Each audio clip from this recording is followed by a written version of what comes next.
é extremamente complicado. O Sua Excelência, Sr. Presidente da República, fala agora em tolerância zero. Ok, fala em tolerância zero, como se diz na gíria, mata qualquer mostra pau. Porque não adianta só a gente estar aí, agora é tolerância zero, olha, o fulano de casa fala com você quando está, mas você não mostrar, levar as pessoas às barras do tribunal, porque são veículos, são governantes, o que se passa? O tratamento tem que ser igual para todos. Passamos a vida a pisotear a Constituição, passamos a vida a fazer tábua rasa à lei, quando esses mecanismos legais estão aí criados, as ferramentas para os cidadãos se defender estão aí à disposição de todos. Só que precisaram os aplicadores da justiça, os operadores de direito, façam uso dessas ferramentas, para que nunca continuamos a assumir o que estamos aqui diariamente a ver os atropelos da lei sem precedentes. Dr. André Dambi, da Associação Mãos Livres, e aqui a abordagem sobre os agentes do crime em Angola.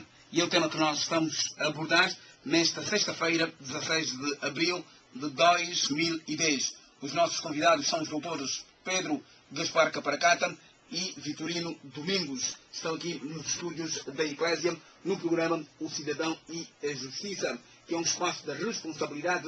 Ele pode encobrir o tal mandante. Mas repare, já no tribunal, muitas vezes, o mandante só aparece já durante a discussão da causa, na produção de provas.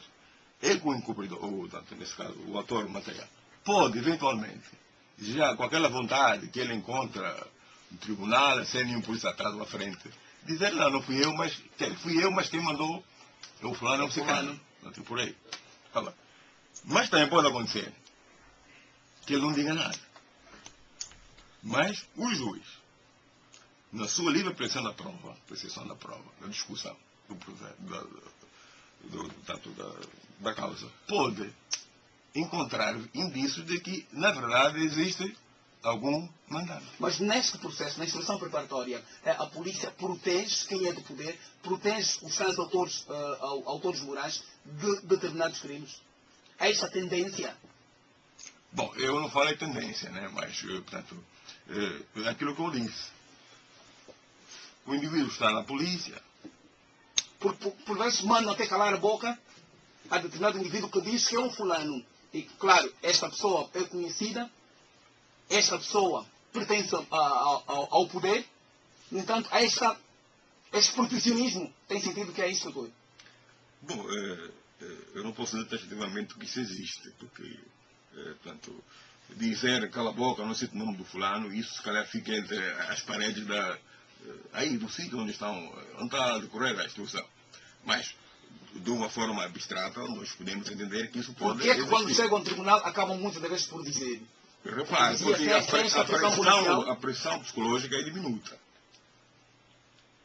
Porque ele está na polícia, a vontade é diferente, mas no tribunal. Ele sente-se mal à vontade de falar tudo aquilo que tem dentro de si. E se calhar dizer, eu fui eu que fiz, mas tive... E já no tribunal, essas pessoas acabam por ser chamadas também? Constitui-se um processo? Caso a vítima denunciar o autor moral? O juiz pode mandar chamar o indivíduo para responder em juízo. E se provar se na verdade foi ele que mandou. O ouvinte Leite Van Dunen diz... faz uma questão, coloca uma questão: será que o Estado, ao manter alguns funcionários com salários atrasadíssimos, não será um agente do crime? O Manuel Capitão, em função dos salários, do atraso dos salários da função pública, ainda sei que há algumas explicações entre o Ministério das Finanças, o Banco de Poupança e Crédito, há um puxa-puxa, mas é que o salário, os funcionários da função pública ainda não começaram a receber o salário. O Manuel Capitão João diz que no caso de se apurar os dois autores, os dois autores, o moral e material, e eles aceitarem que cometeram, o porquê que há diferença no tempo de prisão. É o Manuel Capitão João. Que, no caso de se apurar os dois autores, o moral e o material, e eles aceitarem que cometeram, o porquê que há diferença no tempo de prisão. Talvez na sentença, não sei se há diferença na atribuição de sentenças. O João Canga pergunta que tipo de crime terá cometido o motorista que conduzia o carro do caso da frescura. E o Nelson Tualungo, porque todo mundo levou a mesma pena, 24 anos de cadeia, no caso dos os agentes da polícia. O Nelson Tualungo pergunta o que é que terá acontecido com os autores morais do caso BNA. Os salários atrasam sempre, quase em toda a parte do mundo. Isso é apenas um mês, já ficamos 3, 6 meses, mas temos que começar a evitar este caso. Infelizmente, o Estado paga. Ao contrário de trabalhar numa empresa privada que vai à falência e não consegue pagar, o Estado paga sempre. De calma. O que fazer é que paguem a tempo, não é? Exatamente, era o melhor, pois claro, para não Exatamente. obrigar as pessoas a recorrer a zoas ou qualquer coisa assim. Claro, porque isto também burocracia, gera corrupção. Exato. E já que estamos também na tolerância zero, não é? Seria bom evitar. Ok, doutor. Agora o capitão fala de diferenças de tempo. É que numa, Sim, entre o autor moral e exatamente, material e o moral. Com participação criminosa. As penas podem ser diferentes de acordo com os atos que cada um praticou. O engajamento de cada um na execução do crime. Isso pode vir a determinar a diferenciação, né, em termos da pena. De resto, pode ser que venha a apanhar a mesma pena. Portanto, tudo depende do engajamento de cada um. A apreciação concreta num determinado caso. Agora, o Nelson, o caso Frescura. O caso Frescura está ainda... Esse caso agora está no Tribunal Supremo. Vamos aguardar um pouco. BNA também está, segundo o que constato no Jornal Angola, está sendo instruído, mas eu já tinha emitido minha opinião relativamente a esse caso, porque o caso do BNA não deve ser a Procuradoria da República instruir o processo, deve ser a investigação criminal.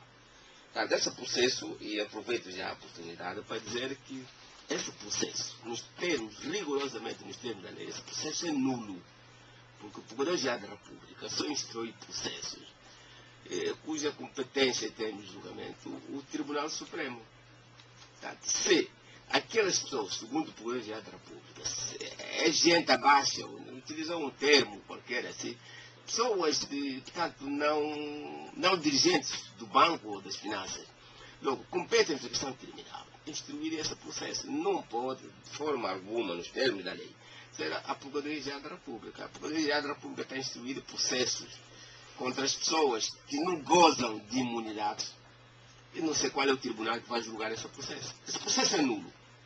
Pura e simplesmente. Aliás, diz que o autor, mandante ou instigador é também considerado autor.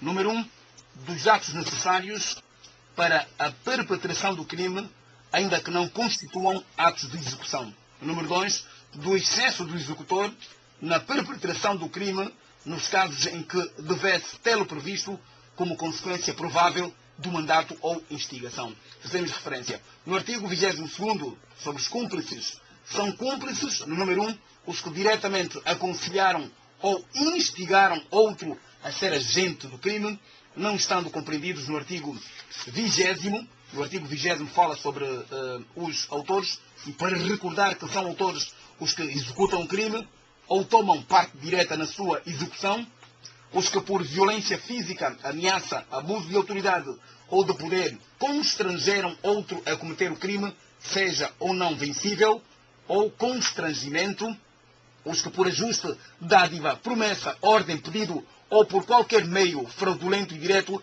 determinaram outro a cometer o crime. Os que aconselharam ou instigaram outro a cometer o crime nos casos em que, sem esse conselho ou instigação, não tivesse sido cometido. Os que concorreram diretamente para facilitar ou preparar a execução nos casos em que, sem esse concurso, não tivesse sido cometido o crime. E ainda, no artigo 23, 23º, fala dos encobridores, que são encobridores, os que alteram ou desfazem os vestígios de crime com o propósito de impedir ou prejudicar a formação do corpo de delito, os que ocultam ou